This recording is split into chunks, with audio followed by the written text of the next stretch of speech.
What if wisdom, the very thing we spend our lives chasing, made your life harder, not easier? We are told to seek understanding, to pursue knowledge as the highest good. But what if the prize for winning that race is a burden you never expected to carry? The world speaks of the wisdom of Solomon, celebrating his judgments and his wealth, but it rarely speaks of the price.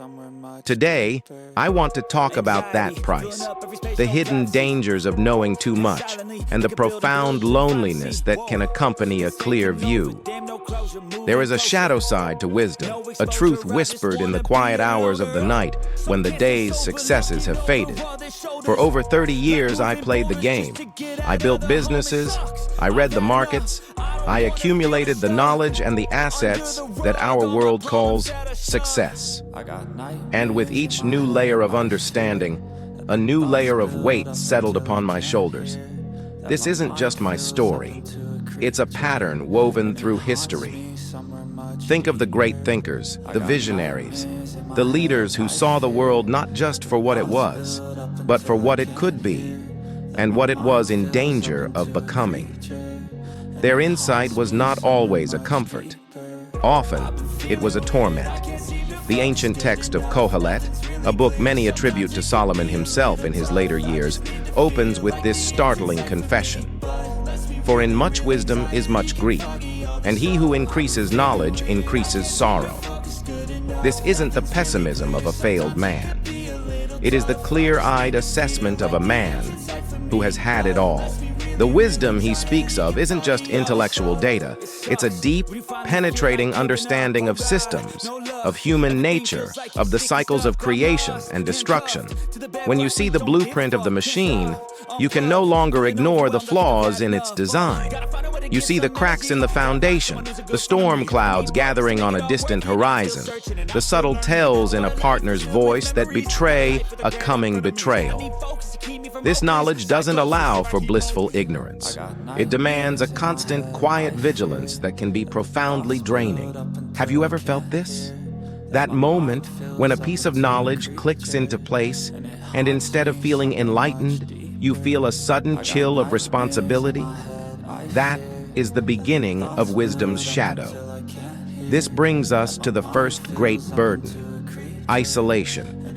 Deep understanding can become a chasm that separates you from those you lead and even those you love.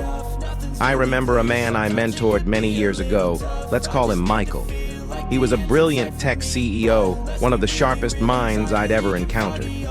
He could see the future of his industry with a clarity that was almost prophetic. But this gift became his prison. He would sit in board meetings trying to explain a necessary pivot, a difficult strategic shift that was 5 years ahead of the curve. He would lay out the data, the patterns, the inevitable conclusion, and his team would just stare at him. They saw a thriving company, record profits, a clear sky. He saw the subtle atmospheric changes that signaled a hurricane just over the horizon. He once told me in a moment of rare vulnerability, "Solomon, it feels like I'm speaking a different language.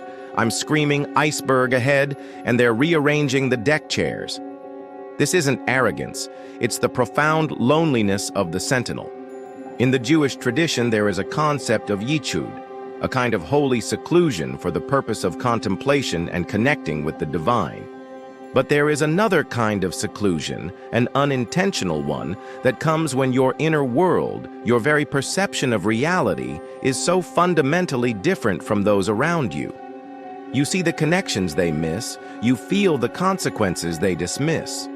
And in that gap of perception, a profound aloneness takes root. Have you ever tried to share a deep conviction, a truth you felt in your bones, only to be met with polite smiles and a quick change of subject? That is the lonely echo of wisdom. From that isolation grows the second burden, the weight of foresight. It is one thing to feel misunderstood in the present, it is another thing entirely to live in a future that no one else can see. To carry the knowledge of consequences while others celebrate the actions that will bring them about. Early in my career, I was part of a real estate development partnership. We were doing exceptionally well. But I began to see a pattern in the credit markets, a subtle but unmistakable tremor that signaled a massive correction was on its way. This was long before it was on the news, long before any expert was sounding the alarm. I brought my concerns to my partners. I built models. I showed them the historical precedents. I begged them to deleverage, to secure our assets, to prepare for the winter I knew was coming. They were good men, but they were drunk on the success of the moment. They saw me not as prudent, but as fearful. They saw my foresight as a failure of nerve. To continue moving forward with them felt like a betrayal of what I knew, but to stand alone felt like a betrayal of our partnership. The emotional and psychological toll of that period was immense. This isn't just a mental exercise. Your body keeps the score. Living with that kind of foresight puts your nervous system in a constant state of low-grade alert. It's the physiology of the watchman on the wall who cannot rest because he sees what others do not. You carry the weight not only of the knowledge itself, but of the potential judgment. Why didn't you do more? Why couldn't you make them listen? It is the burden of the prophet, who is almost never celebrated in his own time. And this all culminates in the heaviest burden of all, the overload of responsibility. Insight, foresight, and understanding are not passive qualities. They demand action. And when you are in a position of leadership, your actions have consequences that ripple outward, touching the lives of employees, of customers, of families. Every decision becomes magnified. The Talmud teaches that a judge who renders a truly righteous judgment becomes a partner with God in the work of creation. This is a beautiful, profound idea. But can you imagine the pressure of that partnership? The weight of knowing that your decision is not just a business outcome, but an act of creation or destruction. I have sat in my office late at night, long after the building was empty, staring at two proposals. One was safer, guaranteeing a small profit and protecting jobs in the short term. The other was riskier, a leap of faith that could lead to extraordinary growth and secure the company's future for a generation, but if it failed, everything would be lost. The numbers on the page could only tell me so much. The final decision rested on a deeper wisdom, a sense of the flow of things. In those moments, you feel the weight of every person who trusts you, every family whose livelihood depends on your clarity. It is a crushing responsibility. This isn't the frantic anxiety of the novice who fears making a mistake. It is the heavy, soul-deep exhaustion of the veteran who knows that even the right decision can bring unintended pain, and that the consequences are his, and his alone, to bear. So, we are left with a difficult paradox. If the path of wisdom is paved with isolation, foresight, and crushing responsibility, does that mean it is also a path away from happiness? The verse from Kohelet, "He who increases knowledge increases sorrow," would seem to suggest so. But I believe this is a misunderstanding, both of wisdom and of happiness. Our modern culture equates happiness with a state of perpetual comfort, ease, and positive feeling. But this is a shallow and fragile thing, easily shattered by the first sign of trouble. The Jewish tradition doesn't aim for this kind of happiness. It aims for something far deeper, a state called Simcha. Simcha is not the absence of sorrow, it is a profound joy that can coexist with sorrow. It is the joy that comes from purpose, from alignment with a truth greater than yourself, from knowing you are fulfilling your unique role in the grand design. The sorrow that wisdom brings, the sorrow of seeing the world's pain, the sorrow of making difficult choices, does not extinguish Simcha. In fact, it deepens it. The weight becomes meaningful. The burden becomes a sacred trust. The goal, then, is not to avoid the burdens of wisdom, but to learn how to carry them in a way that creates Simcha instead of despair. This requires conscious, deliberate practices. It requires safeguards for the soul. The first and most vital safeguard is to find your chevra, your fellowship.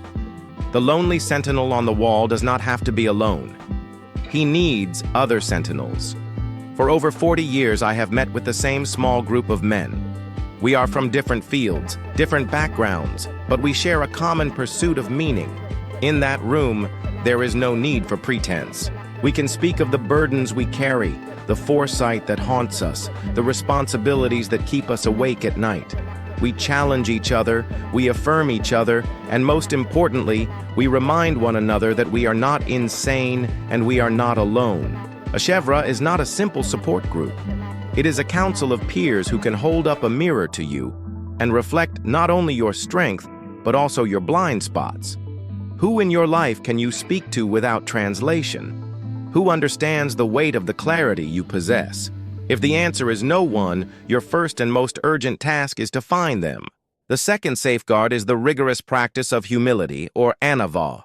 The arrogance of wisdom is the source of its deepest isolation. It's the feeling that no one gets it but me. The antidote is to constantly, actively remind yourself of the vast ocean of what you do not know. The great sage Maimonides taught that the height of wisdom is to be able to say, I do not know. Humility is not thinking less of yourself, but thinking of yourself less. It opens a space for others, for their perspectives, for their wisdom. Here is a simple but powerful practice. At the end of each day, ask yourself one question. Where was I wrong today? This simple act chips away at the marble edifice of certainty and keeps you connected to the shared, flawed, beautiful human experience. The final safeguard is the art of the boundary. Wisdom can make you feel as though every problem you see is a problem you must solve. This is a path to burnout and bitterness. The Jewish concept of tikkun olam, the call to repair the world, is a powerful one, but it is often misunderstood. It does not mean that you must personally repair the entire world. It means you must play your specific part in the repair. You must first find what is yours to mend.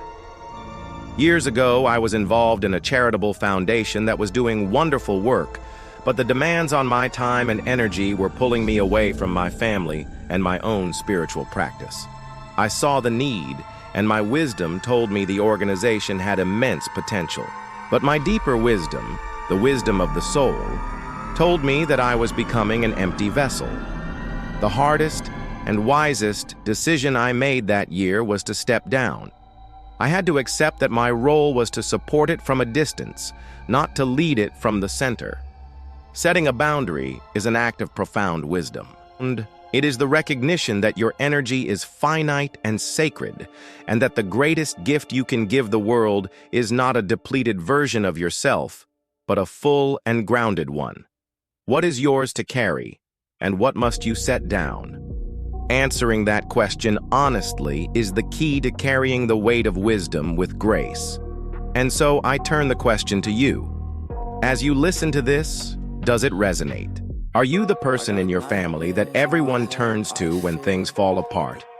Are you the leader in your business who sees the 5-year plan while your team is still struggling with the last quarter? Do you ever feel the loneliness of seeing a truth that others are not yet ready to receive? If so, you are having a Solomon moment. Do not mistake this burden for a curse. It is a calling. It is a sign that you have been given a measure of clarity, not for your own comfort, but for the service of something greater. But a calling requires training. It demands tools, awareness, and community. I encourage you to share your experience in the comments below. Let this be the beginning of a conversation, a place where those who carry this unique weight can find one another. If this exploration of the deeper currents of life, of wealth, and of wisdom speaks to you, then I invite you to subscribe and join our community. We will continue to explore the light and the shadow of this path, seeking not an easy life, but a meaningful one. Thank you for your time.